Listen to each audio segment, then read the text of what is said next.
Some of you don't know me other than maybe you think of me as the cameraman from past trainings, but I'm Tom Lamartina. I'm clinical coordinator at Chippewa County in emergency mental health and CSV. And I'm Ron Kiesler. I'm the behavioral health manager at Pierce County. Just a couple questions as we start out in terms of, we kind of geared this towards mindfulness 101. So how many folks are comfortable or familiar with the term mindfulness? Show up hands. Most people. How about in terms of that you feel like you have a mindfulness practice, whatever that means to you, mindfulness practice. How about in terms of meditating on a weekly basis? How about on a daily basis? Awesome. Okay. That's helpful, just because, again, like I said, we really struggled in terms of how to present this. You can really go from a 101 course to a 2, 3, 401 course fairly quickly. People can hear me? Not too loud? Is that better? Okay, I'll try to keep the mic down. Well, I didn't get to mindfulness from my 32 years in mental health. I had a different kind of journey, more kind of personal journey. I have 2 adult children. One is a daughter, she's 29 years old, and I have a son that's 28 years old. They're about 18 months apart. The daughter went to school here at Stout, majored in graphic art and web design. And on the weekends, we saw her back home, and now she is married. She lives in Woodbury, and she allowed us to build a home in her backyard. So we're very close to each other. She was on my couch last night at 11 o'clock as I was helping her to get through some of the anxieties of being a first-time mom-to-be at 33 weeks. So she has 7 weeks to go, and it's starting to get pretty real. And she's going, Dad, I'm not sure if I can do this. And I said, it's a little bit too late for that.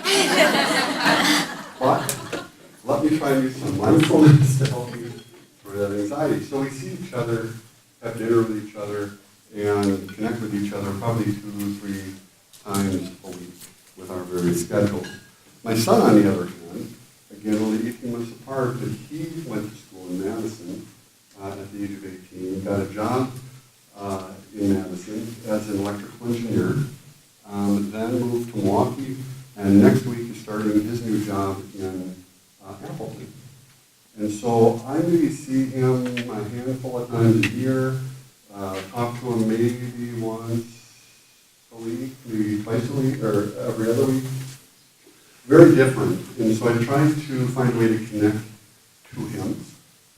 Something more than how's the weather in Milwaukee. And so I thought, well, let's check in on his spirituality. And I said to him, so where are you at, spiritually? We could maybe develop a relationship around that. And he said, well, just a couple of years ago, I'm exploring Buddhism, and the teachings of Buddhism. And I said, okay, I grew up in a devout Catholic family where my dad really didn't spend a lot of time slicing and dicing all the religions of the world. So it was either you're a devout Catholic or you're atheist, one of the two, take your pick. And so I thought, I wonder if he's atheist. I said, so you don't believe in God? You don't believe in a higher power? He said, no, not really. I'm just exploring Buddhism, which isn't mutually exclusive of a higher power. It just has, a different bent to it, meaning it's more internally focused and less externally focused. And I said, okay, well, I need to study up on that.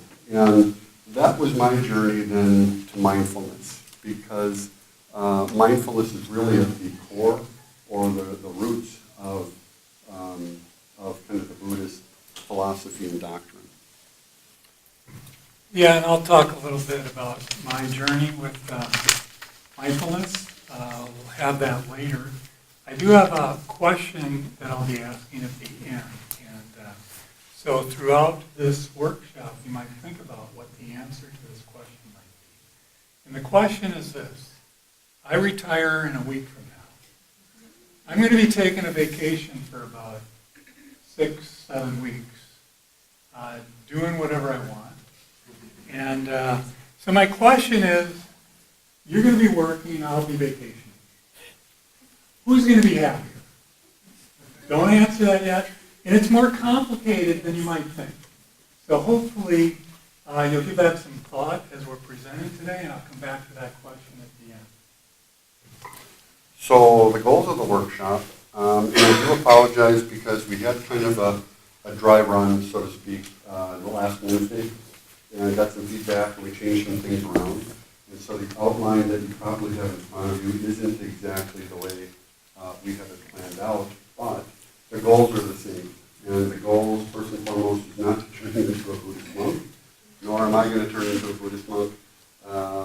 But just want that to be stated because people hear that term and it can get people a little weighed down. To learn a little bit about how the mind works and how it's got that way. To become more aware of past thinking, future thinking, and present time awareness. To learn a few mindfulness strategies, and then to practice a few mindfulness techniques.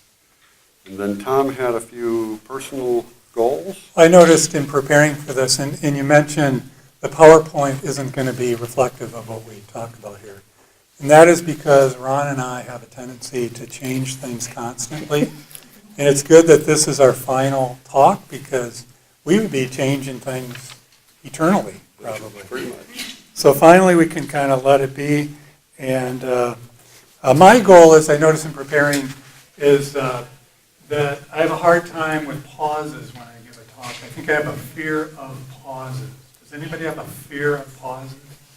Like a fear of death? Yeah, I got one hand, a fear of pauses in the grave. Dead air, dead air. So, yeah, I think I like a kind of flow, a cadence kind of thing. And then if I have to go back and check my notes. If I don't come up with something, there's going to be a long pregnant pause. And I was thinking about this, that, we're talking about mindfulness here. And as there's a pause, that's a chance for all of you to bring the attention back to this moment, right here, right now. To get away from your mind that's involved with analysis, with thinking about things, and just being present in that quiet moment. So it kind of may work out on both ends. My personal goal is to not look like a complete idiot. Because while Tom is retiring in a couple of weeks, I've probably got another decade with you folks. And I would like to believe that maybe you look to me for some guidance and wisdom, not like, oh, geez, there's Kiesler again. He really blew it with that mindfulness talk. I don't know if I can trust him with this other issue. We'll see. We'll see. Yep, so now that we have that out in the open, I'll talk about the term mindfulness. And as Ron mentioned, it comes from Buddhism. It's a part of the fabric of Buddhism, which can be very complicated, but we're focused just on that component, which is mindfulness. Mindfulness is, you could think of as a sense of deep present, attending to right here, right now, in this moment, without judgment, without analysis. For instance, it's just taking in, with your bare, raw attention, what exists right here, right now, in this moment. The mind is very complicated, the human mind, and we tend to create these elaborate worlds associated with the past and the future. And the mind builds on these worlds and makes them real. And yet we're coming up with imaginary renditions of what has occurred or what may occur. But we get very caught up in that, and to the point where we treat it as if it's real. And we also can get to the point where we can lose track of how to come back to right here. So I'm going to refer to coming back to right here as being coming home. Coming home to your basic, innate experience of taking this moment And this is all we ever have, is this moment, and taking it in through the senses. So we might refer to that as coming home, getting grounded, flow, being. But the point is that mindfulness is about just coming back to our own basic nature. But that can be very complicated and difficult because we've grown so accustomed to be preoccupied with our distractions, with the future, with the past, with ambition, goals. There's this movie, Click.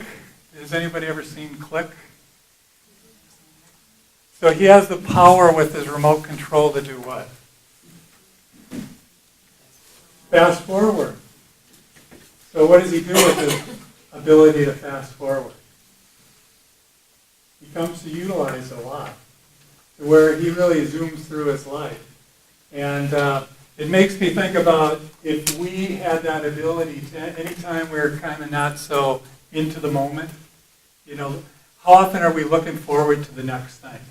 We're talking to a client and, you know, well, I should be out of here in 20 minutes and then I can do this and, or whatever the case might be, if we really zero into what our mind is doing, there's probably a part of us that's anticipating wanting to get to some future moment.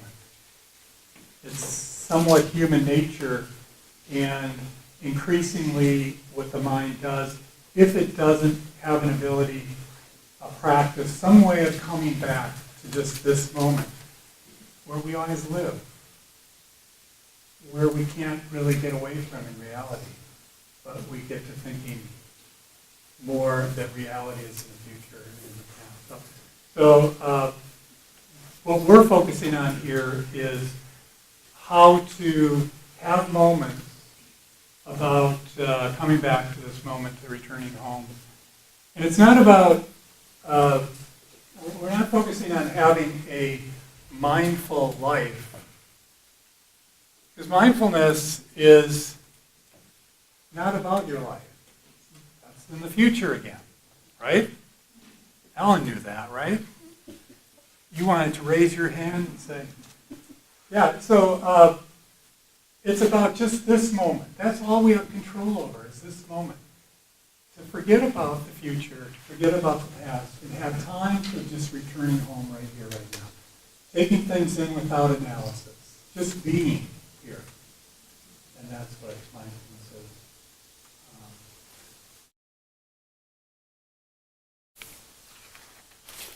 Well, I want to give a metaphor of mindfulness, and that is some of you, all of you have probably been on a lake, on a boat at some point or another. And so if you could imagine that you're on a very clear lake, and that there's a lot of boat activity. And as you know, when a boat goes by, it creates waves. And at a big lake, boats are going all kinds of different directions. So if you were to look down from your boat and try to see the bottom of the lake, you're going to be having a lot of distortion because you're going to have waves intersecting and coming from all different directions. And it's real choppy. It's kind of the way the mind is, that the mind, every thought that we have, everything we imagine and visualize, creates waves. And of course, those waves generate and resonate into the body. The mind and the body are the same after all. And so when we have thoughts that create these waves, that's like that boat going by.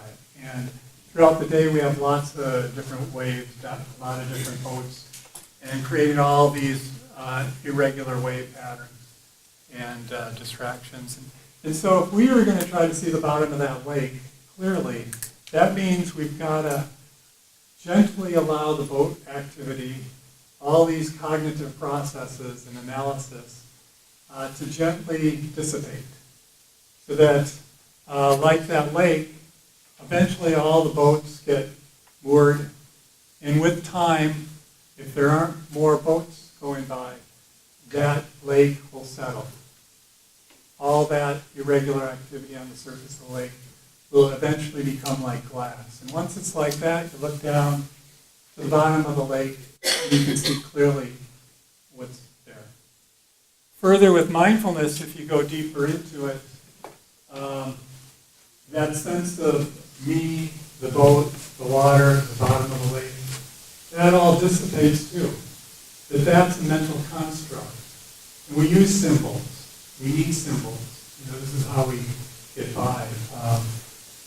This is how we function realistically in the world. But mindfulness in that part of our lives, to go deeper into that, means that these mental constructs dissipate. And so what do you have? Well, you're just there. And the mind isn't creating divisions of this and that. You're just being with what is. That's deeper in mind. And that's available to any of us right here, right now, in this moment. Like, for instance, if I pause, it's just this. The mind can just be with what's coming through the senses. You might notice our breath, the weight of gravity. That's just coming in before we turn it into something to think about, story, all this type of thing. So that's one way to think of mindfulness.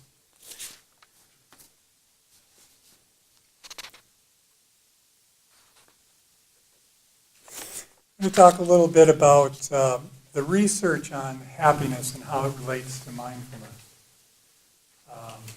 There's a Harvard researcher who developed this iPhone app, and thousands of people used it. What happens if you have this app is that at any point randomly you'll get contacted and you'll have questions of how happy are you at this moment, what are you doing, and how focused are you on what you're doing. Those three questions. And through his research, what he finds is that people are happiest the more focused they are on what they're doing, no matter what they're doing. And do you find that to be the case yourself?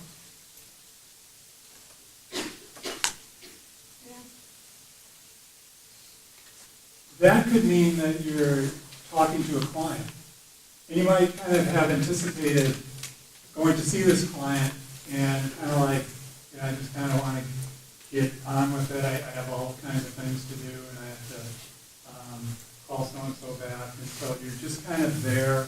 You kind of have the structure in your mind, this agenda. But then all of a sudden, you're having this kind of meaningful connection. And things have slowed down. There's more of a sense of flow. And all of a sudden, that which was mentally constructed, this agenda becomes, you're now immersed in this process, and it's dynamic and it's alive. And you don't know exactly where it's going. And that's altogether different than our day-to-day busy going from one thing to the next. And that's becoming more mindful. That's becoming more present with somebody. So that's kind of reflected in that research. There's also, they've looked at people, has anybody heard of these studies where, happiness studies where they look at people who win the lottery and what happens? What happens to their happiness? Yeah, it goes up, but then it comes back down. And they call this a happiness set point. That we all have a certain happiness set point. It's based somewhat on genetics, and it's also based on decisions that we make and things we do. But what they find is that if you were to win the lottery, you'd probably be pretty happy. But that then you go back gradually to your happiness set point. And it can actually, some people actually go below that. And then at the same time, they've looked at people who get a spinal injury and aren't able to walk. And as you'd anticipate, their happiness goes down but then it gradually goes back to their happiness set point. Meditation research has shown that actually your happiness set point, the set point itself can go up. And I wonder if anybody has a sense of why that would be. Any thoughts? Yes. And focus. It goes back to that same thing, no matter where we're at, what we're doing, or our circumstances. If we're right there present, we tend to be more happy, more appreciative. It's more meaningful. So, it's kind of nice that it works out that way. When you think about it, how often in life is the very moment that you're in dreadful, terrible? What percentage might you say of the time is it a terrible moment? 1%.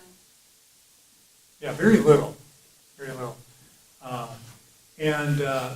And so if we have fears, anxieties, things that contribute to circumstantial depression and that it's probably coming out of what we're thinking about the future or the past. Because in this moment, almost always, it's just fine. If we just be with and return home and be with this moment, usually fine. You think about the fact that in our culture, we are very success-orientated, and success has certain images. It looks a certain way. It does certain things. It makes certain amounts of money, and all these kinds of things. But if you look at what really brings about happiness, how much does our culture train us to be happy? Or conversely, does it train us to be, in a sense, unhappy?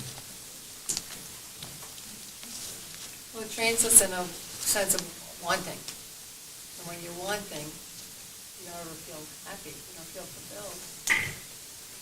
If you're wanting, where's your mind? On the future. On the what future. you don't have. On what you don't have and what you want. And what you want is out there, in the future. We don't live in the future. We only live here. That's the irony. I think a lot of us have experienced where we work really hard, we're really motivated to get to some end point. And when we finally get there, it's hard to really appreciate it because we're so now accustomed neurologically to be looking ahead. We don't know how to have the brain come back to right here. Just take it all in and be and enjoy. Ironic. But it's kind of the human condition. Again, unless we have strategies and ways of bringing the mind back. Just to here, just to this moment. In whatever way works for us.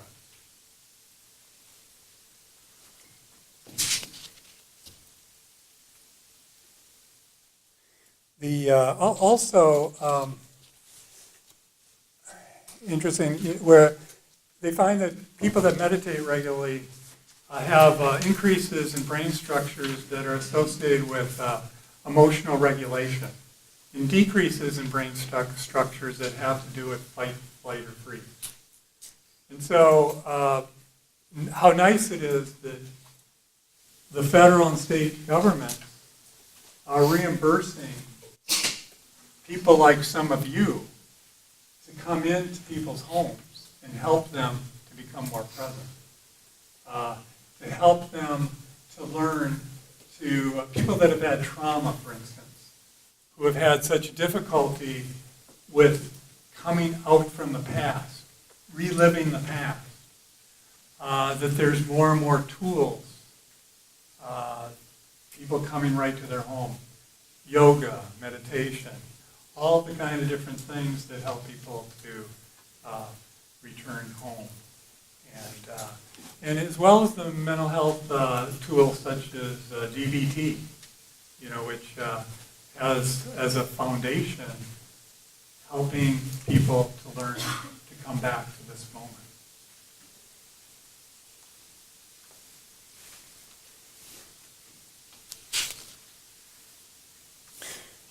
Okay, all right, Ron. Ready for a history lesson? Primarily in terms of when Tom was talking about the human condition and kind of how we got there, I've thought about how to kind of depict that in terms of the evolution of our human brain. And so if we go and put this point here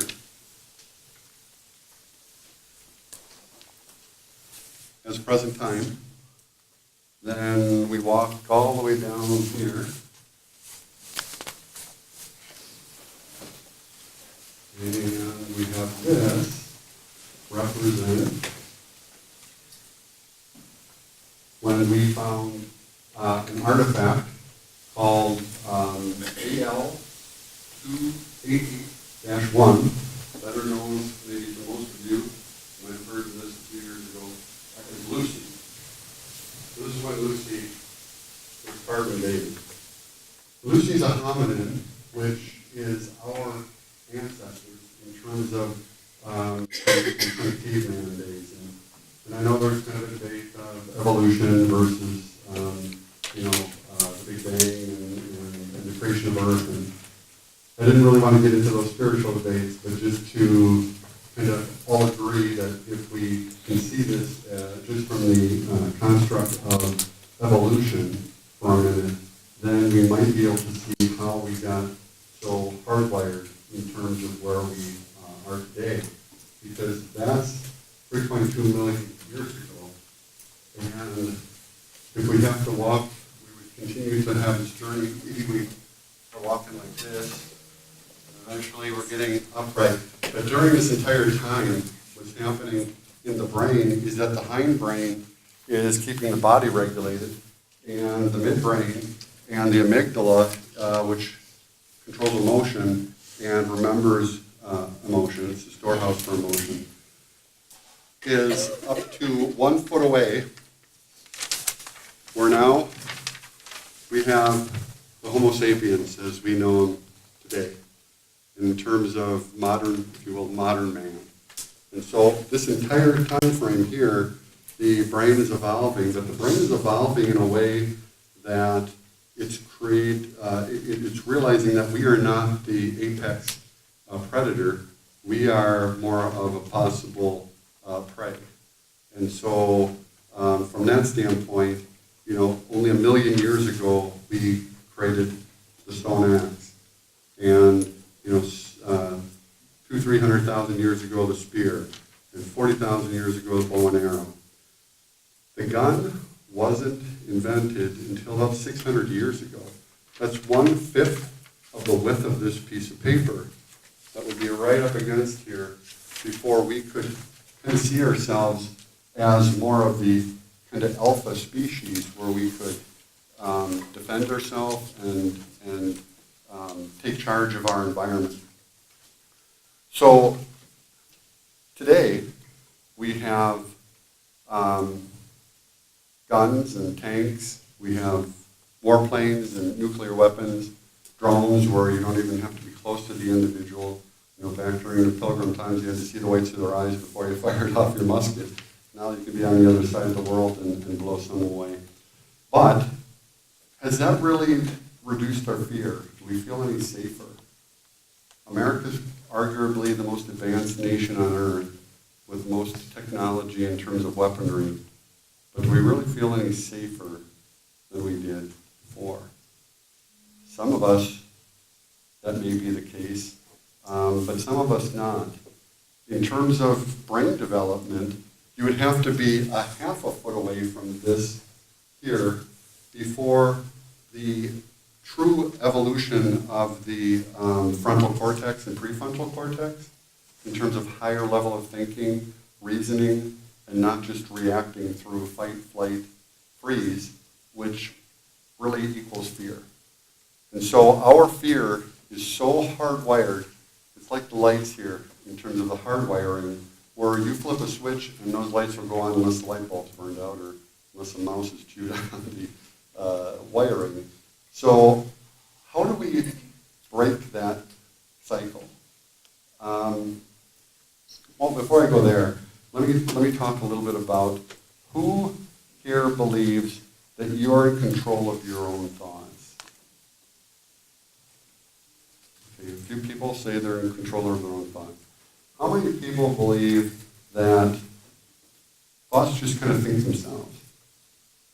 They just kind of bubble up. There's a few people. Well, what research actually shows is that we're not in control of our own thoughts. We like to believe that we are in control of our own thoughts. We like to believe that we can, at any moment have that moment of clarity. And you probably can at any moment. But throughout the day, thoughts are just bubbling up. It's like, where'd that thought come from? I have not a clue. Where did, emotion come from? Why do I feel sad right now? Why do I feel happy right now? And then trying to sustain that over time. Try to stay happy all day long. Probably not going to be able to do that. Try to stay sad all day long. Probably not going to do that either. For most of us, we have that cycle of emotion throughout the day and just that kind of impermanence. And so what I wanted to suggest is that the way we break that cycle of fear, that hard wiring, is to use mindfulness. And so mindfulness gets us out of thinking about, what are we going to do about the situation in the future? Which is basically anxiety provoking, and it gets us out of the what took place yesterday in an argument that I had with my spouse or my boss or possibly that person on Amazon where I'm trying to return something and it's not going well, and I'm not saying that's actually happening, but it could. And so how do you break through that? What I'm suggesting, what Tom is suggesting, is through the process of mindfulness. And I have a couple metaphors. Those who know me know I love metaphors, so I couldn't resist not having a presentation without a few metaphors thrown in. And the metaphors that I'd like to share with you are the concept of kind of deep belly breathing. So that kind of big intake and big exhale, where you actually feel your abdomen move. If you see yourself as a large oak tree, pine tree, weeping willow, whatever your favorite tree is, 30, 40 feet in the air, and then think of a storm, what happens to the top branches of that tree? Kind of blowing all over the place, right? And so the metaphor that I'd like to share is that that's your thoughts. Those are your emotions. And the way to overcome that is to get more centered, more grounded. Because what in that big storm doesn't move? Typically, the trunk of the tree. The trunk of the tree stays stable to the extent you have good taproot, and you have good leaf roots, and the ground is stable. So we're going to take that into account. That trunk is not going to shift a whole lot. And so through the process of deep breathing, what happens is you get out of that head space, you get out of the chest space, and you start to move that emotion out of the turmoil, because up in the branches of the tree, that's a dangerous place to live, particularly if you're involved in a heated discussion with someone that's either at work or someone that you love. So what research suggests is within 20 seconds, you can start to actually feel better. Now, 20 seconds of deep breathing isn't going to change your psychology, but about 20 minutes can. And so if you have an argument with someone and you wait 5-10 minutes and go back, it's probably going to pick up where it left off. But what research shows is that if you wait 20-25 minutes. The other analogy I like to give is who are dog owners in the room? A lot of them, awesome. And if you're not a dog owner, how about, have you ever watched a dog, or have you walked a dog? Have you ever seen a dog be walked? That's all I'm shooting for here, actually. And that being is that mindfulness is that leash. That without the leash, the dog kind of roams all over the place, right? You put the leash on the dog, and the dog now has to stay within a certain amount of space from you. Even though that dog is staying within a certain amount of space from you, it's still not be obedient, right? You still have to practice and train to get the dog to heel so that when you're walking, it's walking and not pulling at your arm and all that kind of stuff. That's the process really of mindfulness, finding mindfulness, developing a mindfulness practice, is to have that ability to kind of rein in your thoughts, be able to truly be in charge of them and not have them wander off as they so often do. Now, as Tom said, you're not going to do that 24/7. It's almost impossible to be in complete control because thoughts think themselves. The question is, what do you do once thoughts think themselves? Do you have the ability to rein those back in, or do they just kind of run off to the future and run off to the past? What's shown is if people dwell in the past, they tend to be more depressed because you can't change the past. The past is gone. Folks that dwell in the future tend to be more anxious, and they're more anxious because, of course, they can't change the future. They're not certain about the future. The future's not here yet. And so again, to underscore what Tom is saying, the past is gone, the future isn't here yet, and so all we have is that present moment. Now what we'd like to do is talk maybe a little bit about how that relates to with their experiences. And Yeah, and I also was thinking, Ron, when you mentioned about the evolution of the brain and fear, that obviously we're designed to be very attuned to anything that makes us fearful. And I wonder if people have any thoughts about how people control people through fear. I think a lot of people are aware that it can be pretty effective if you can tap into people's fear, you can control them. Any thoughts on how people are doing that? When you think of the media, for instance?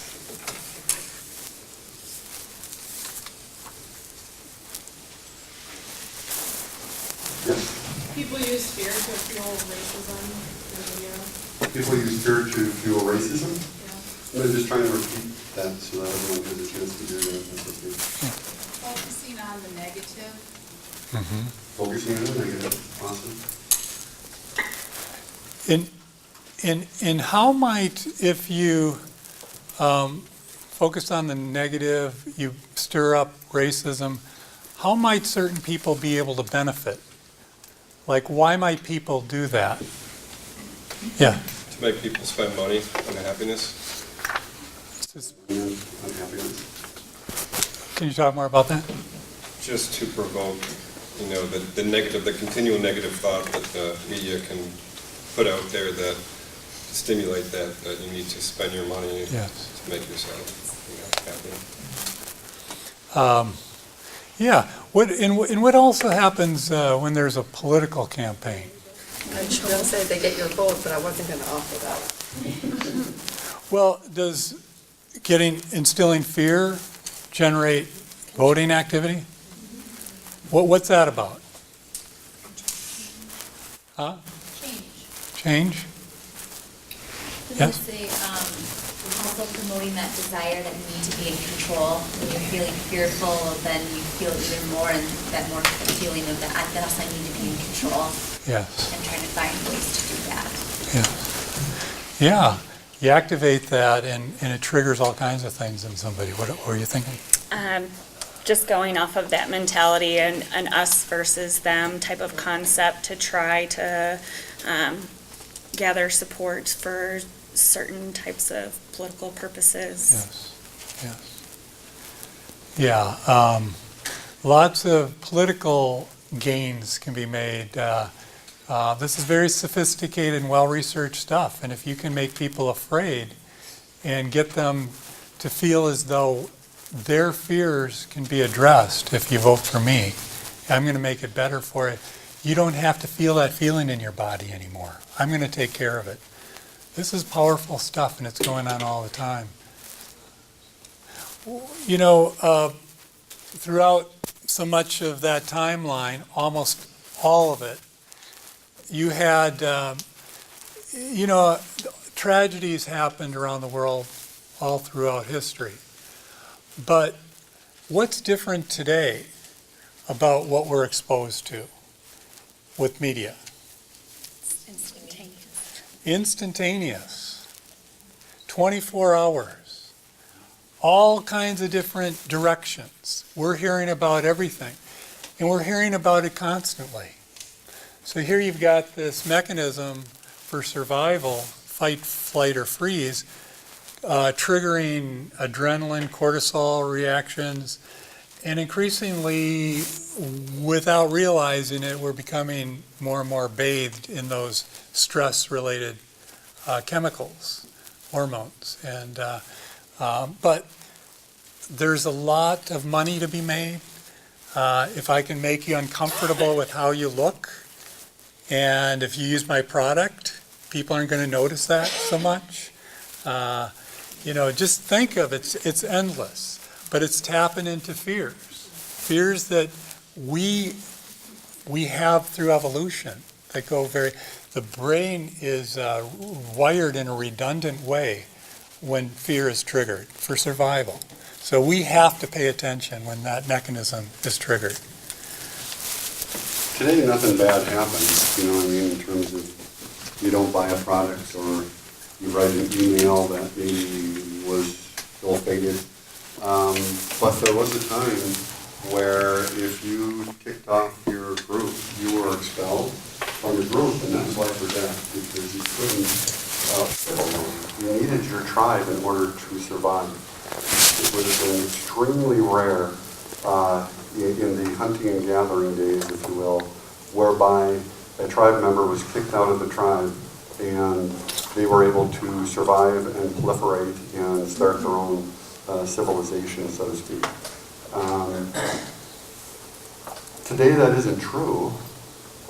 We can do, you know, we can get kicked out of a marriage. We can get fired from a job. It doesn't end our life in the same way, but it did at one point. And so the hardwiring that I was talking about, you know, really runs deep, and it's difficult. We can sit here, Tom and I, and you know, talk all day about mindfulness and deep breathing and staying in the present moment. Trying to do that is extremely difficult. And so, you know, that's where, as we get into some of the techniques, we can give you some tools to help improve that and you know, give you some ideas and options. But it's really kind of a lifelong venture in terms of developing that toolbox that allows the brain to, that you can allow the brain to stay in the present moment for periods of time, knowing that you're probably not going to be there continually every single moment of the day.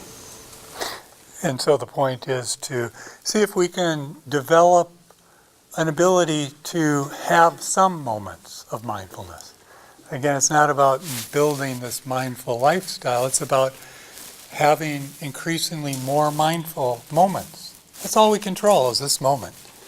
And if we do that, if we become aware of that, we're rewiring the brain through brain plasticity to increasingly know to come back.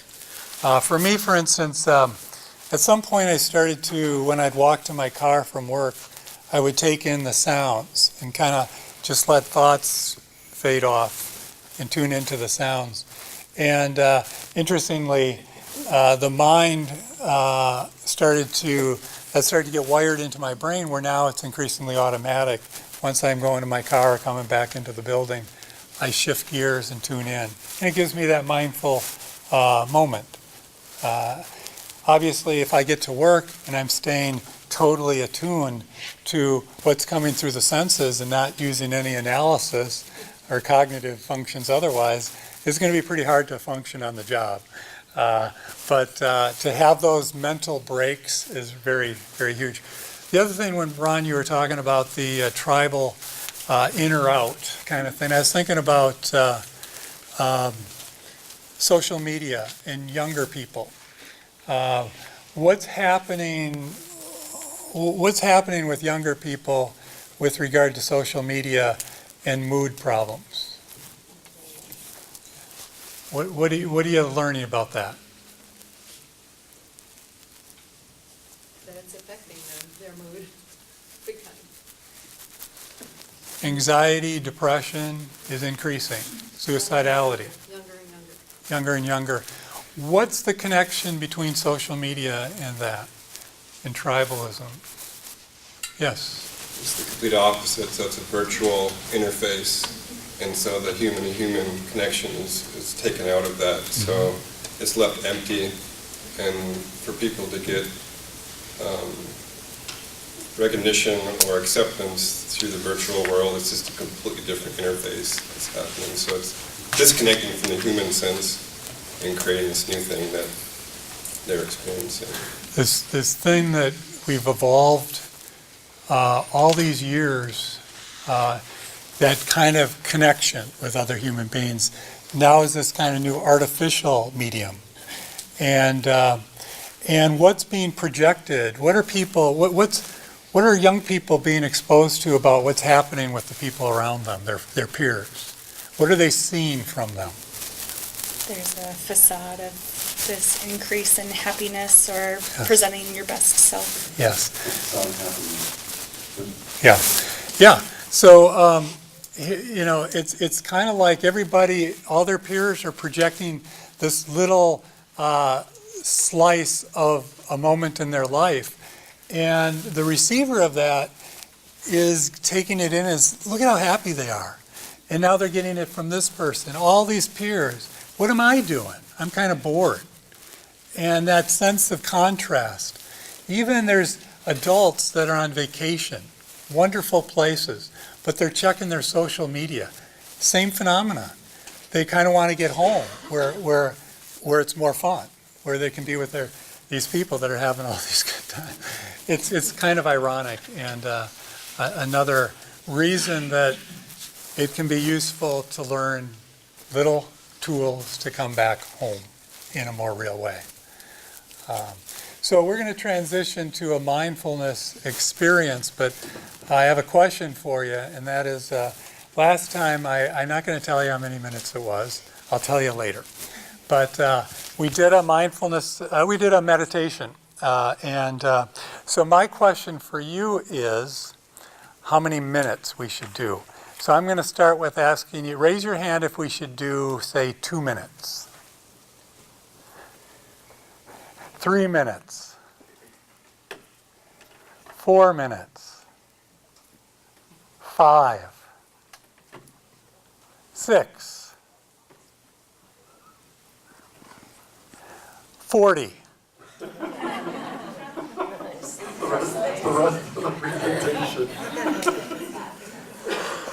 I didn't see a lot of hands go up for that round. Okay.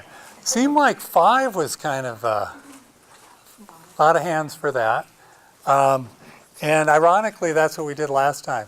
And I'd heard that it was too long from some people and too short for other people. So I guess you are the median here. All right, so the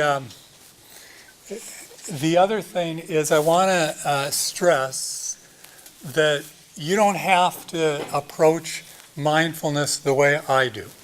And what I'm going to do is give you one approach, the approach that I utilize, and you can integrate however much of that you want. You can be kind of laid back about it. You can do it more rigorously, or you can do it completely different. You can let your mind go to whatever you want. Whatever you're needing is fine. But I want to emphasize that some people have anxiety focusing on the breath, for instance. I actually met with a group of folks at my agency, specifically folks who have a difficult time focusing on their breath. It was interesting. We met for an hour, and it was a lot of fun. So some of the thoughts they had was it would be better, for them, maybe one woman said, I do okay if I focus on my elbow, okay? Another said her toe. So the body, Some people are uncomfortable going into the body with the mind. You can focus on sounds. There's always ambient sounds, and if there isn't, there's a little bit of ringing in the air. That's a sound too. There's gravity pulling you towards your chair. Anything, whatever, if it's coming through the senses and you're tuned into it, then you're working towards, then you're mindful in that moment. It's not about, there's a misconception with meditation that you're having to strive to become very present and centered and this kind of thing. But listen to how that works. You're striving to become. So immediately, you're not there because you're striving for the future. That's the paradox, to let go of striving and just make some effort to just come back to this moment. And again, if we practice that and just throughout the day have some moments of returning home, the mind will get rewired to increasingly be enabled to do that at will and to do that in ideal situations. So I'm going to move a chair to the back a little bit because people aren't comfortable when somebody's facing them doing something kind of different and odd. So I'm going to face the same direction as you guys. And Jess is going to get the lights. Thank you. And I'm going to wave to myself on my camera. A little selfie during my training. So, okay, I mentioned laid back or rigorous. It's your choice. Feel free to be comfortable, however that is for you. As far as for the approach, a more rigorous approach would be to be sitting up straight with feet flat on the floor. When the body is straight, the upper body, if you think of the lungs as being kind of this bag of air in your chest and abdomen, if you're slouched, what's happening is when you inhale, you're having to pull your body up through your breath and back down. You're kind of working against your own body. So if you're straight, your nervous system is most alert. You're less likely to doze off. And if you do doze off, and we know we had some snoring last time, that's fine, because a lot of you are going to be down on your sleep. And so the body naturally goes, when you're not preoccupied with something, it naturally goes to what the body's been needing. So if you fall asleep, that's okay. We hope that you don't fall onto the floor and hit your head or anything like that. Now you've got, you can breathe preferably through the nose, but if you're congested, it's okay to do through the breath, through the mouth. And then to start out with a couple of deep breaths to stretch out the muscles around the lungs and that. So let's do an inhalation, exhalation, and then another deep inhalation and exhalation. And now we just kind of stretch that out, and we're going to not control the breath. Instead, we're going to observe the breath. The mindfulness is not about controlling anything. Controlling is to make something different in the future happen. We're just right here, right now. So we're just following and being aware of the breath. As we relax those muscles in the chest and abdomen, we most freely allow the rhythm of the breath to occur. Every cell in your body is communicating how much breath, how deep, when to inhale, when to exhale. It's amazing. And we're just following it. We're being with it. We're just being.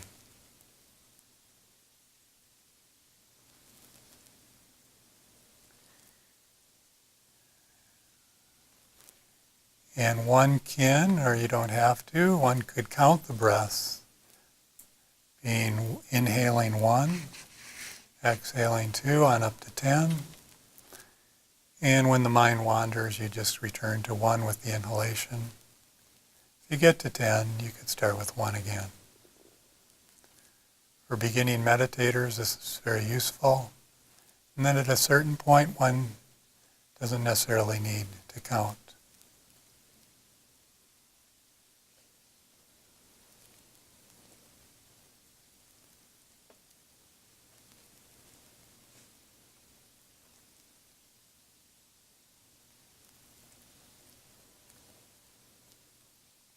You'll notice that the mind wanders off. And when you've noticed that the mind has wandered, to just gently bring the attention back to the breath without comment. Just coming back home.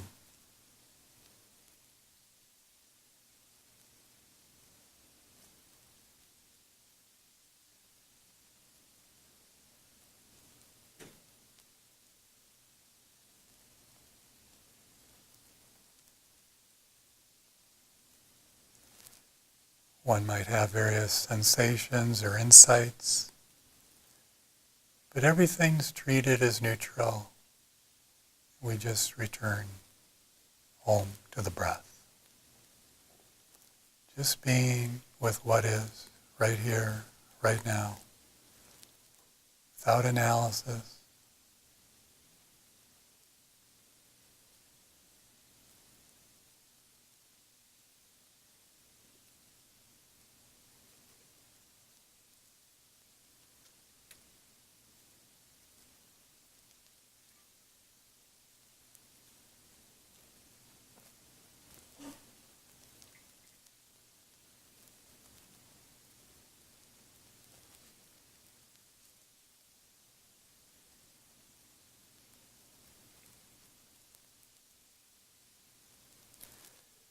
As we relax, we often develop a little bit more of a diaphragm type of breathing, chest and diaphragm, utilizing more of the lungs.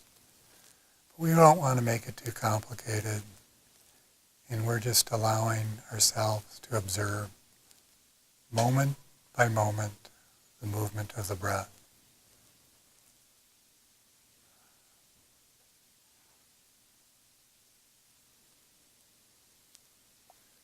As we exhale, we're following that moment to moment.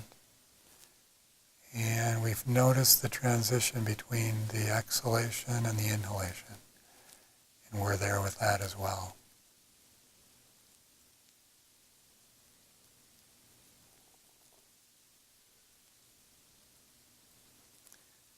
As the mind wanders, and we gently bring the attention back to the breath. Eventually, the mind settles.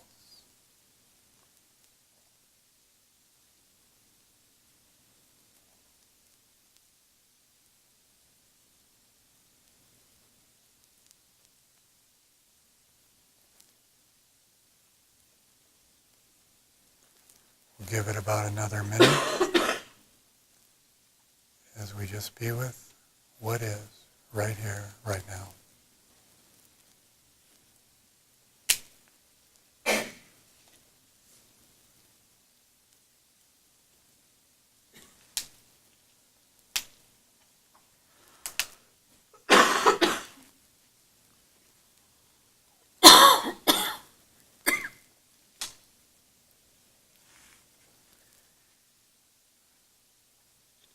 And just for a moment, as we continue to breathe and be,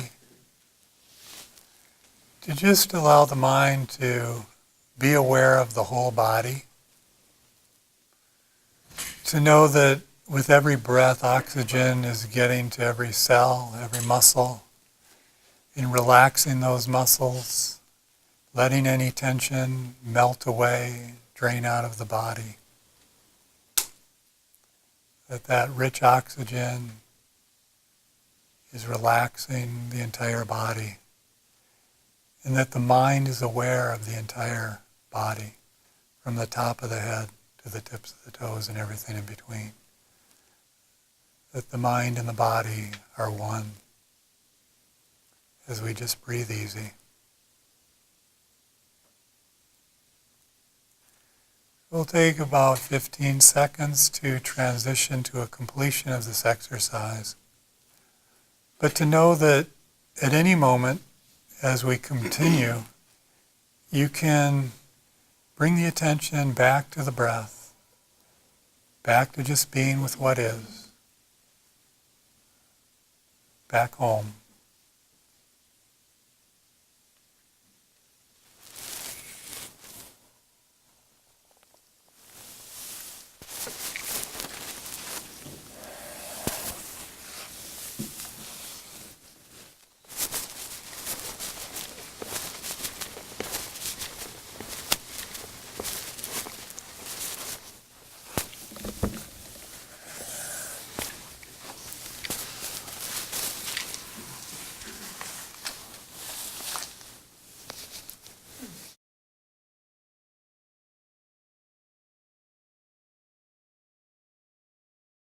The reason why that is so effective is that while we believe we can multitask, the human brain actually cannot multitask.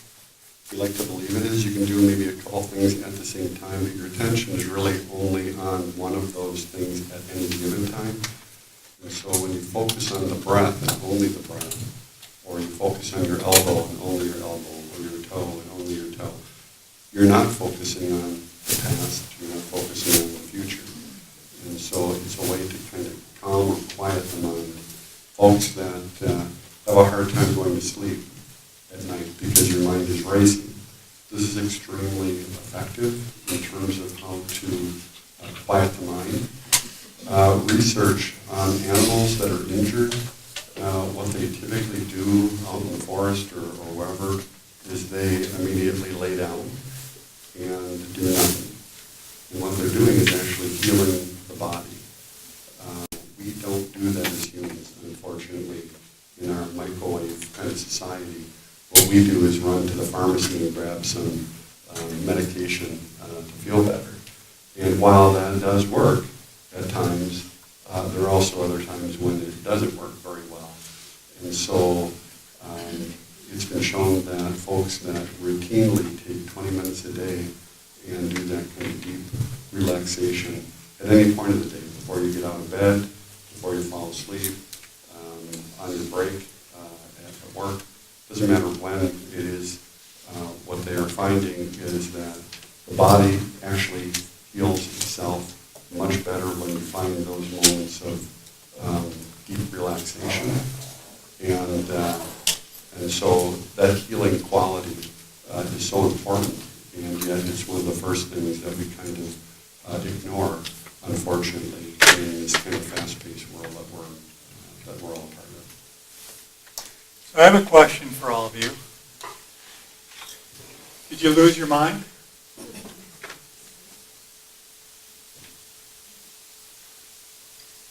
Did you? I suspect all of you have lost your mind periodically during that exercise. If you didn't, that's pretty amazing. What was it like to do this? Anybody want to share?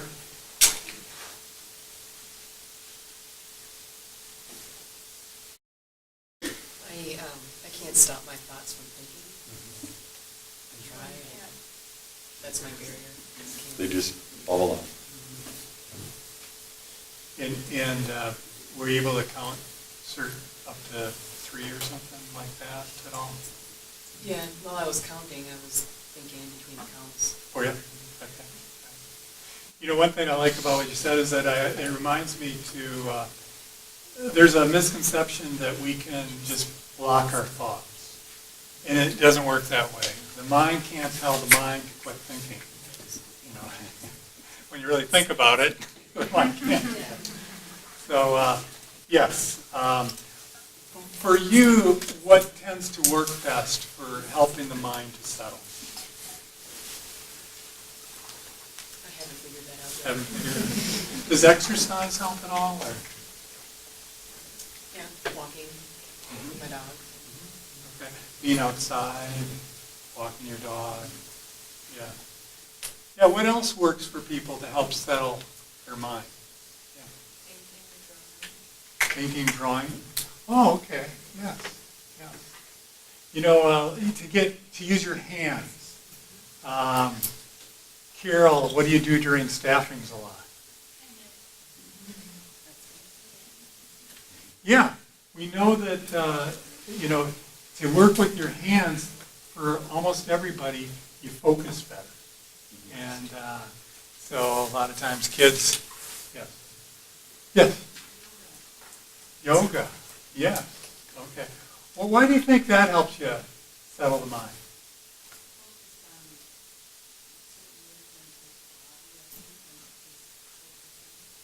Yeah, very zeroed in, mind into the body. Is there a component of awareness of breath as well, yoga? You were going to say something, weren't you? No, I was just stretching. Okay, darn it. I was going Yes. to say to Dorinda, no, you can't stop your thoughts. None of us can.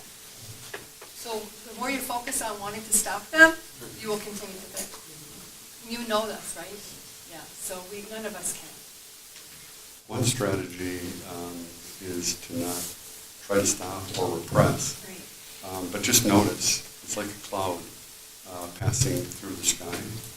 And so you notice the cloud show up, and you notice the cloud pass by, and universally, impermanence is a universal truth, that nothing will stay here forever. This piece of paper will eventually be gone. It'll maybe be in a different form. If it's burned in an incinerator, it might turn into smoke, it might turn into fire, ash, so forth. But as that comes and goes, to not resist it, to not fight it. I wish I didn't have that pain in my kneecap right now. By fighting against the pain, trying to repress the pain, feeling annoyed with the pain, feeling frustrated that no one else has that kind of pain, actually leads to different forms of apathy, depression, and so forth and so on. To acknowledge it, to accept it in, and it sounds odd to have a pain in your life or a thought that isn't healthy, to welcome that in, to allow it to be a part, and then notice as it passes by. It's kind of what I was doing with my daughter. As I had said, I was with her till 11 o'clock last night, and we did some of that together. And by the end, she, I think, she tells me that she was feeling better as a part of that. And so, again, it's not something that necessarily comes naturally to us. But again, the evolution of the brain to be able to, take charge after being hardwired so long to react for survival, it's something that needs to be worked at and worked at every day.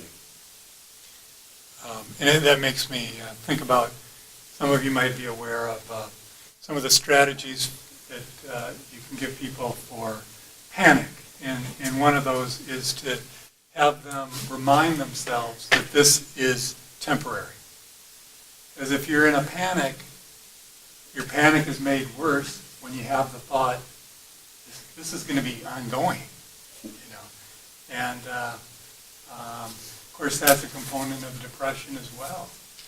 You feel down in despair, and you add that other layer that this is going to be my life ongoing. And so to know that that sense of impermanence comes in handy, that awareness.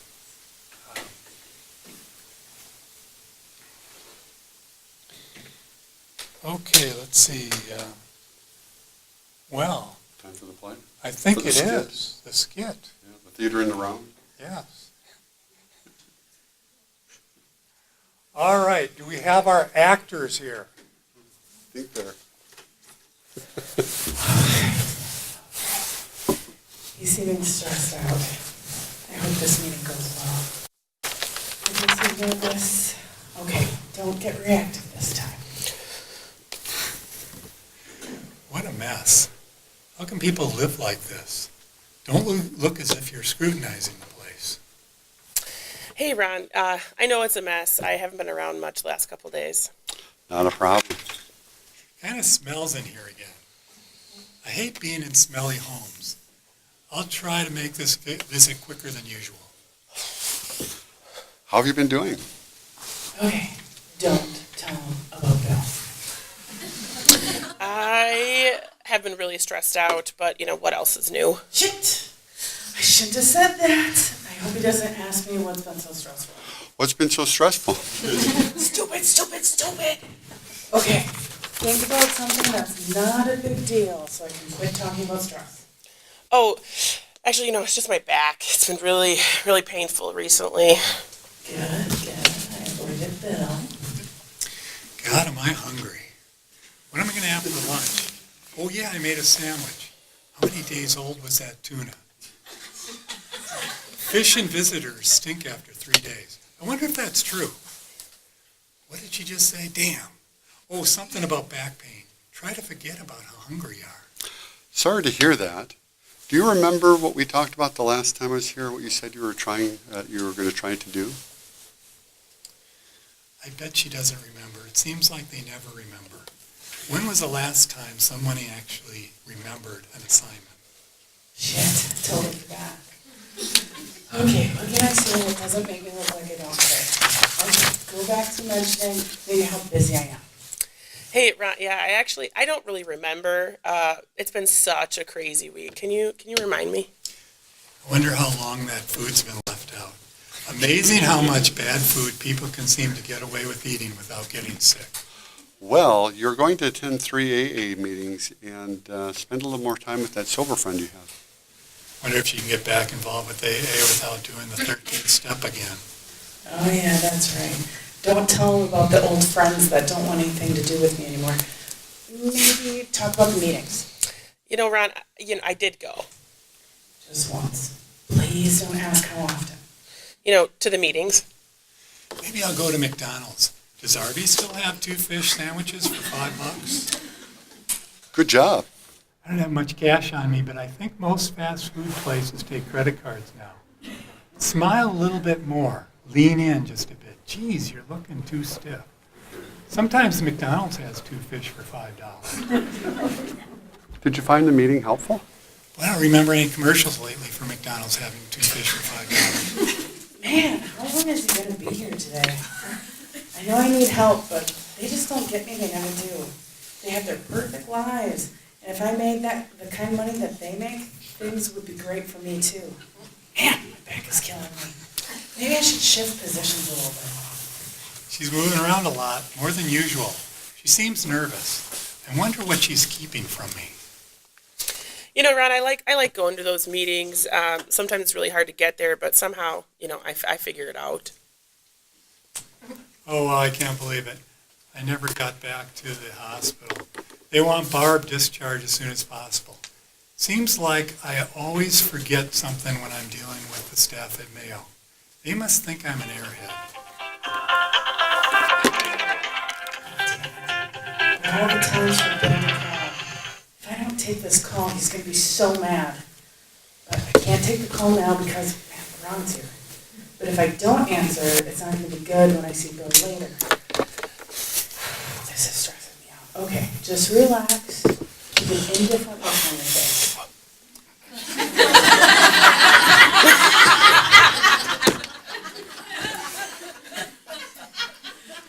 That's a nice phone. I'm glad she didn't answer. I don't want to delay lunch. Don't think about food. They always seem to have the best phones. How can they afford that? She's late on her rent recently. I wonder if she needs a payee. How am I going to remember to call the hospital? Don't think about it. Ron will know something's wrong. Just keep a disinterested look on your face. Last time you missed Bill's call, he was really pissed. It's 11:15. If I make it to the drive-up within 30 minutes, it shouldn't take too long to get my food. Where do I want to go with her at this point? I think I should check on how she's coping with her kids being gone. Well, I don't know. She gets real upset when we go there. I don't want to get her upset and then worry about if she's going to start drinking when I leave. But to her credit, she has been sober for a couple months now. I should point out a strength. Well, Jenna, you've done pretty well not drinking the last couple months. I'm sure that feels good. He's getting better. Maybe I should ask. No, don't ask. You know what he's gonna say.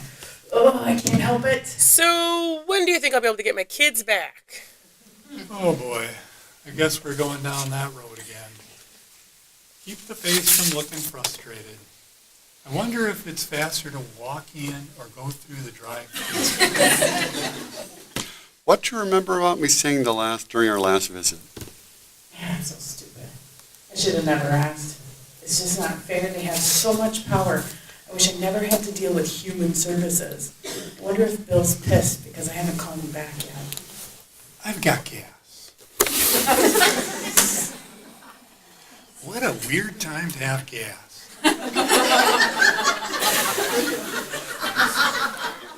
What did I eat this morning? Nothing unusual. I think I can make it until I get back into my car. I know I shouldn't, but I'm going to get fries.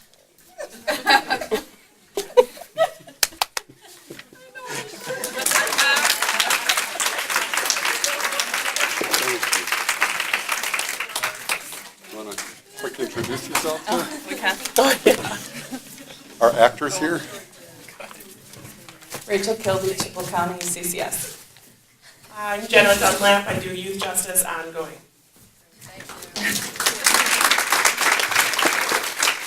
Thank you, guys. Thanks, they're good sports. We spent hours and hours practicing So them. many hours.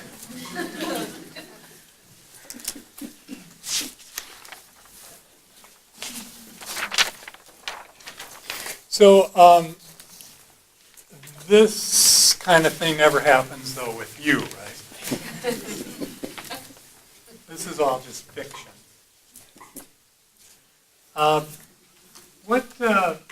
What's that about when it comes to mindfulness? Not being focused. Not being focused. Now, Not let's, being in the moment, yes. He wasn't really Ron, you know. that Ron. I don't know what it is with him.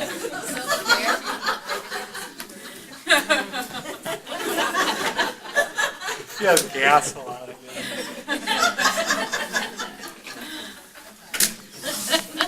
So, you know, Ron is like a lot of us where he's got a lot going on. Now, for him right now, he's hungry. You know, that was kind of a distraction.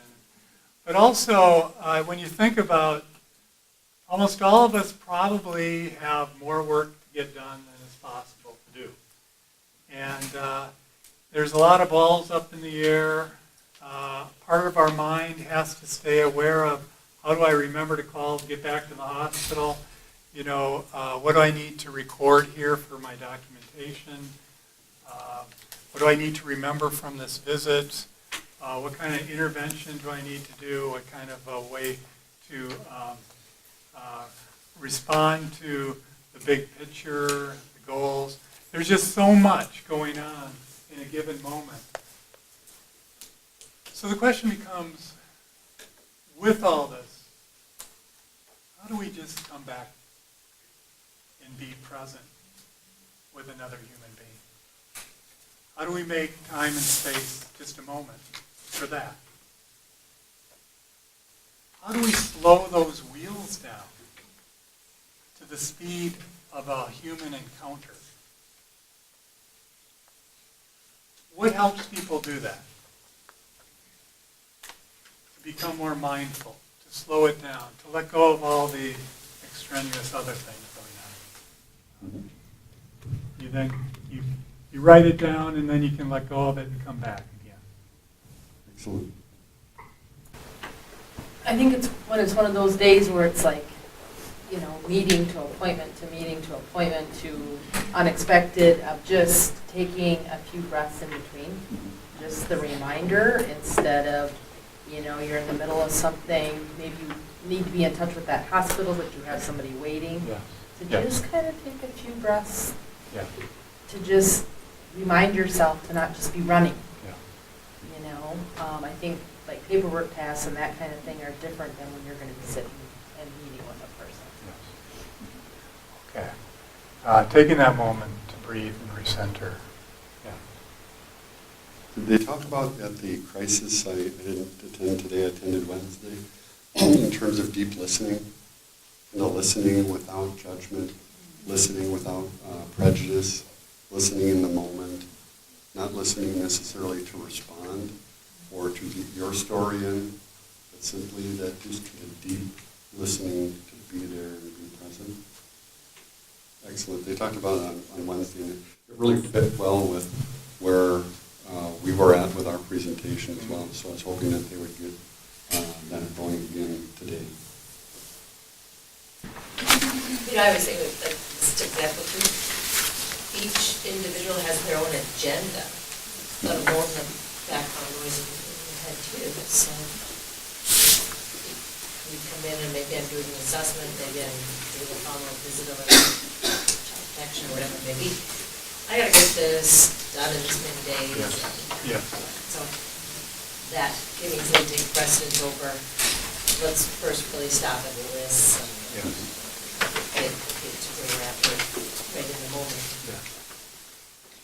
I think of how, did everybody hear that? You know, and I think CCS, you've got so many different things to get done, for instance, in a month's time. And it's hard to not have that tug on you. I think of how important it is. We know that relationship is crucial as a change agent, right? The quality of that relationship, the trust, the connection. And how do we set the agenda aside, even briefly when we first get there? You know, and just find a way to connect and be present with that person before we bring in the agenda stuff. So that we can both kind of get in that clear space together and build that relationship. We know that the clients we work with often have backgrounds that have resulted in them having difficulty trusting. A lot of fear. You know, the brain has been wired to be very attuned to any signal of threat. And we have all kinds of things going on in our presentation that could trigger that. So I also think about my end of things, as I'm not present with somebody, relatively speaking, and I'm having all these different reactions to what they're saying or what the situation is, that all of these unconscious reactions, these reflexive thoughts that I have based on what they're saying and doing, create within my body physiological changes, facial changes. It'll create a change in my voice quality. It'll make a change in the kind of question I ask next. If I'm stressed, to the degree I'm stressed, everything gets magnified. And there's so many processes going on unconsciously and quickly that all this subtle stuff that goes on between two people, that it's hard to just will yourself to project a sense of being present if you're not. It's so much easier just to have moments of being present. And of course, we do have a lot to get done. And we're going to be very task-orientated. But to in between, come back to that connection with that person. And maybe have some humor. You know, something that helps you to let go of everything too. And just be for a moment with that other person.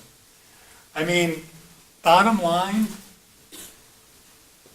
aside from what this enables for possibilities for the people we work with, isn't it just better feeling for us? You know, to be able to come back home, breathe, let the muscles relax, and tune in and get more into that flow state, even momentarily. Just kind of reminds us that, you know, if you don't take care of yourself, you probably can't take care of anyone else. And so it's not really being selfish per se. You take care of yourself. By doing that, you're also able to take care of others much more fully and much more deeply. Okay. Oh, gosh. Are we at that point? Yes. Oh. Well, you guys are really gonna have to try to breathe and settle your nervous system down now, because I'm gonna talk about myself, and it's gonna get long and boring. The idea here is it's about, what are you smiling about? Can I say? What? Go ahead. Well, a minute ago, Yes. and in the past, Yeah. I was thinking about compassion, and I think one of the things that's hitting home for me is that I have more compassion for my clients when I'm present, and I have more compassion for myself and just accepting that monkey mind that's jumping all over the place, and sure appreciating moments when I can be present and connect, but just the reality of that being gentle with ourselves, because it's a big job to try to do that. So I'll try to be compassionate as I listen. Does everyone know who's talking? Yeah, do we know? I'm happy to say that that's my wife talking. I kind of like her a lot. So, thank you, Joy, for that, or Jenny to me. Okay, yeah. So let's see. I guess the idea here is that while you're listening to me, it's as if I'm a client. Clients are telling stories. We live by stories. And the thing about stories is,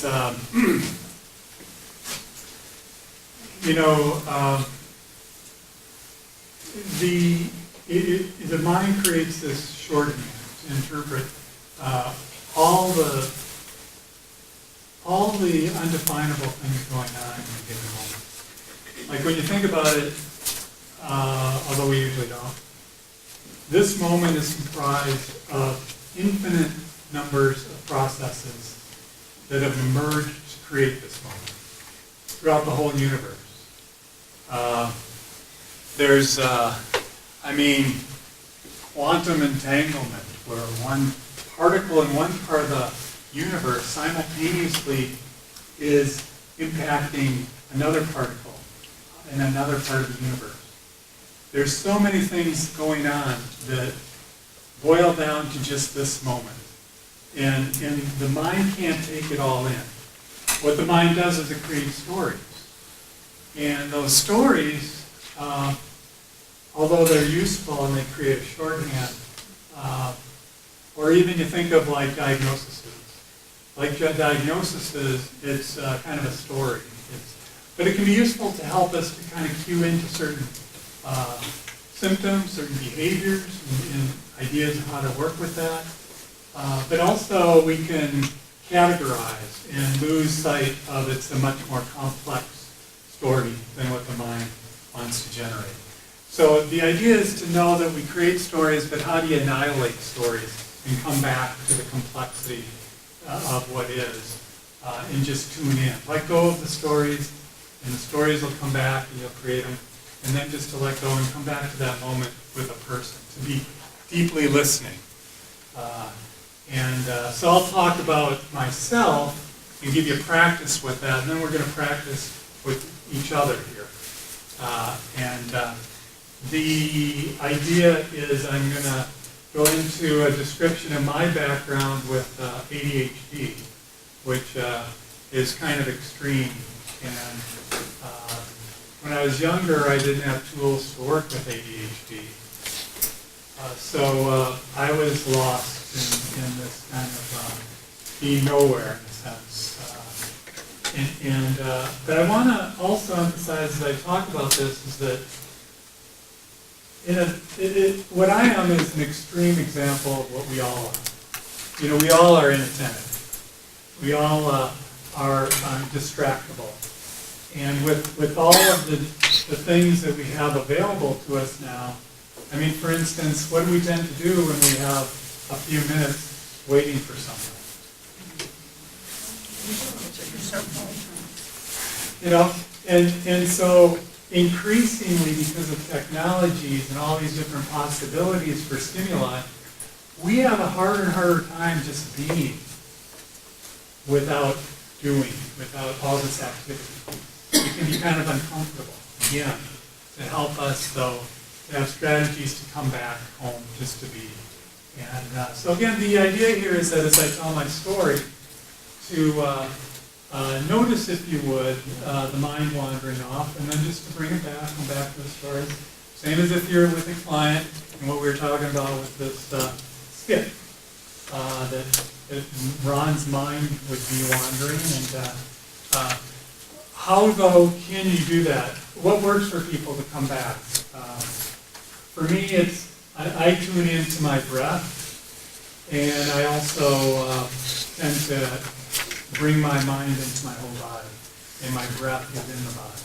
And then I can be very, very focused. That's my tool. And what works for other people?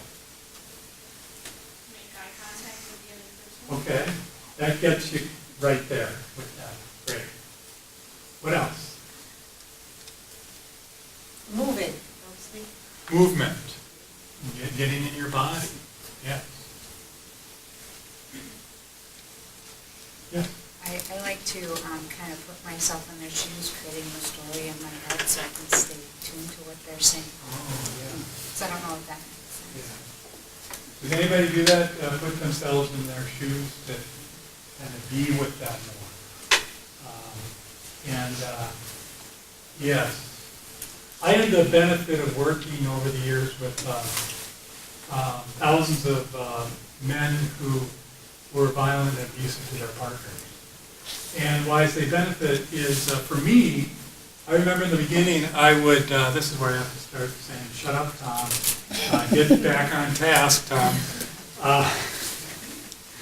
But anyway, my point being that in the beginning, I'd read this police report, and 5 minutes later, I'm sitting down with them. And I didn't like them. And that's a great place to start a relationship for change, right? So over time, I had to separate the person from the behavior. And that was really useful for me for in life, kind of thing. One of the things I do with people that I might have an aversion to is very similar to that. I find things that I have in common with them. Or I think about the fact that if I had their same biology and their same environmental circumstances in their life, I'd probably be doing the same thing. So that helps me to be more humble and more able to connect with the person and maybe challenge the behavior in a way that's strategic, but to be with that person through that process. So with all that, I'm going to say that, yeah, I had a lot of difficulty focusing. I remember in Catholic school, when we have a test or something, that you would hand it to the person behind you. And so that was really embarrassing to me and humiliating because I knew that I was going to get a very bad grade. I had to repeat 4th grade. And so that was very difficult for me. I remember being there that first day of the next year, second year of 4th grade, and all these kids coming in as tall to begin with. So it was very humiliating. And so yeah, a sense of being stupid, I couldn't pay attention. I was always curious, but it was as if you could imagine this room being in the basement, all the lights were off and there's just a strobe light there. And we were all mingling around doing things in the strobe light. And I was trying to get a lay of the land, like who's doing what, who's here, what are they doing. It would be a very fragmented picture, and that's kind of the way ADHD is. That's kind of my image of that. So I was really yearning to find a way to manage my mind. I remember I was 15 and I got angry in school. I think a lot of stuff was going on and accumulating in my mind, and I just got angry, and I walked out of school, and I came home, and nobody was there, which surprised me, and so I decided, well, I was living in Burlington, going to school, and so I decided, well, I'm going to go to see my friend in Custer, South Dakota. So I took off. It was the fall. It was very cold, but I was responsible. I left a note for my mother, and I said that I'm going to go see Ray down in Iowa, and never thinking she'd actually check to see if I showed up at Ray's, which she did check. I never showed up, so she had contacted the police because I was missing. And anyway, when I got back, I might be one of the only people in here who had a social worker for a time or two. But she quickly realized I wasn't a juvenile delinquent, I was just more of an idiot kid. So anyway, yeah, hitchhiking was for quite a while a means of me clearing my mind. When you're out on the road like this for an hour, out in the middle of nowhere, your mind settles down. And so by age 21, I'd probably hitchhiked about over 20,000 miles in the United States and Canada. And I'll give you an example of one of my experiences for your entertainment, I guess. And that is that I was in Nebraska on the interstate, and a car pulled over, and so I go and get in the car, and you know this story. Huh? So, okay, I get in the car, and just simultaneously as I'm getting in, he's getting out. And he goes to the back of the car, and he's urinating on the side of the interstate. And cars are going by, and it's kind of unusual. So he's gets back in the car, and he takes off, and he's very intoxicated. So I'm sitting over here, and he's driving down the road, kind of swerving.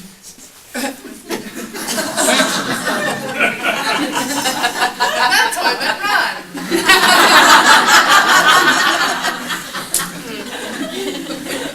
And then, so I'm eventually figuring out, I don't think this guy knows I'm in his car. Now, the weird thing about that is the further down the road you get with somebody not knowing you're sitting next to them, that it's going to be more startling when they do come to realize that there's somebody sitting next to them. So, a number of miles down the road, I was rescued by some flashing lights behind us. He got pulled over, and as he was doing the sobriety test on the side of the interstate, I just said, I'm just a hitchhiker, and I walked away. I love it. That's the best. So anyway, getting my mind to settle down back in those days was a very crude process. Yeah, wasn't very sophisticated. I remember also sealing myself off into probably a room the size of your office, letting no light in and no sound for 24 hours, sensory deprivation, to try to settle my mind down. I used drugs, alcohol, and at first, for periods of time, I'd be very scientific about it, watching my mind watching itself and how it worked and all this kind of thing. Of course, then I'd get into just the fun of it.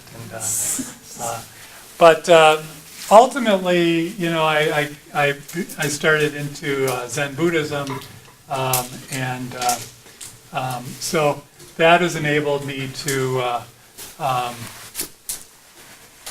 have a very different life now than I had before I had tools such as that.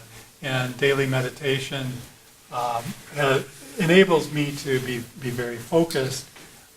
And then when I'm not as focused, my wife might ask me what? Well, I might observe. Huh? I might observe. I might. You might ultimately ask me, Have you meditated? have you meditated?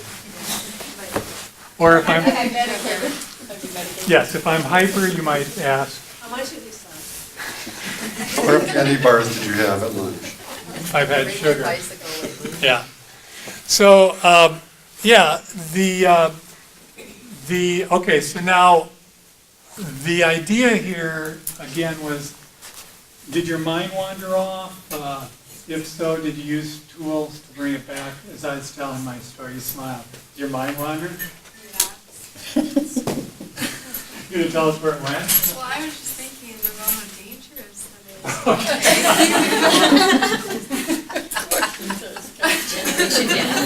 I love it. Which part was dangerous, the hitchhiking or the shooting part? Oh, back then it wasn't dangerous. Well, yeah, That's what we did. How many wandered off into, I had an experience exactly like that. And then you can think about that. So, yeah, the point being, that's where you went, probably other people went different ways and different directions. But the process is what we're trying to highlight here, that this is what the mind does.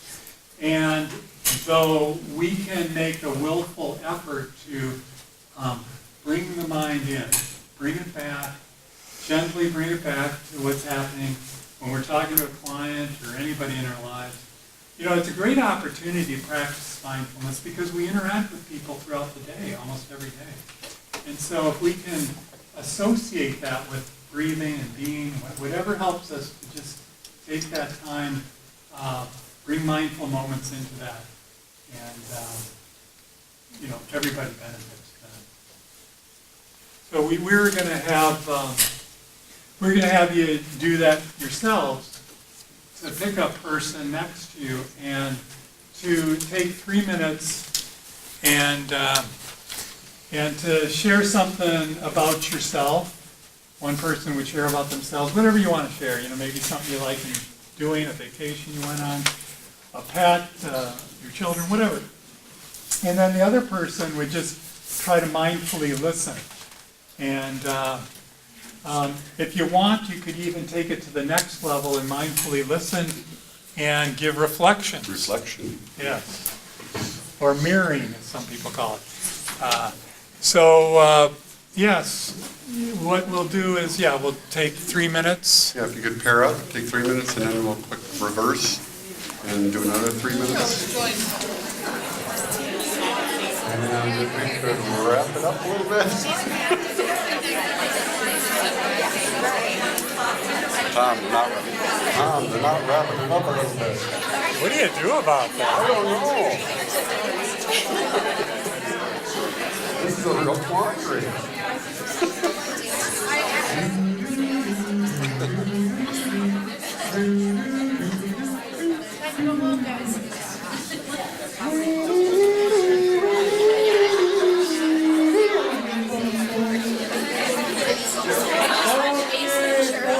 Here we go.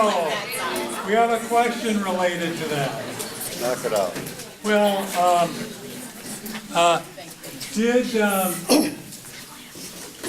compared to if we hadn't been focusing on mindfulness, were you able to be a little more mindful in that conversation as you listen than otherwise might have been? That's the main thing. It's all about a little bit of effort. Just coming back a little bit more than we otherwise might. Not getting caught up and having to be perfect about anything. Just more moments of mindfulness. That's all. So it's getting time to where we need to wrap it up. I have one more encouragement for folks, and that is any behavioral change is tough. And the thing that makes it easier is finding a support group, a support buddy, someone that will be there for you or keep encouraging you along the way. So whether we're trying to quit smoking or start a diet or exercise more, whatever that change might be, it's really important. In the Buddhist terminology, it's called a Sangha or Sangha. In the American culture, it's called a support group.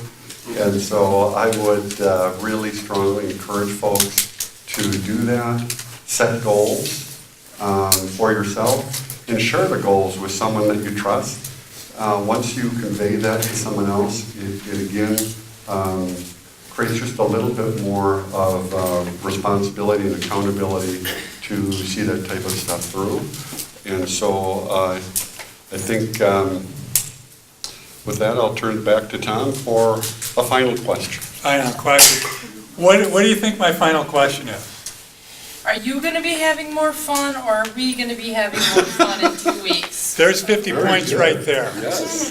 For 100 points, what's the answer? $100 You. is up to us. It's all up to It's gonna be Tom Yeah, it's where my Lamartina. mind- As long as he stays on his bike. I'm sure it's going to be Adrian's CCS documentation. You gotta turn it Scanner off. man. I think I gotta turn it off. It's like AJ Yeah, we have the same answer. Yeah, what is that? Yeah, we'll say the same answer together. Ready? It's up to us. It's up to us. Okay, and and how come you couldn't accurately say, why couldn't you do it? We like, we love you so much, but we love you more in stereo. So, if you think of that, it's just a moment-to-moment thing. And if it's a question of we're more enjoying, if we're more mindful, then it doesn't really matter what the activity is. Anne is gonna just be so As long as mindful I'm focused, I'll be happy. with her paperwork, it's gonna be great. That's the key. Hope that wears off on your neighbor. Okay, And you any, thought we weren't listening. very good. Any questions before we end, folks? Okay, thank you for. Thank you so much for your attention on the way out.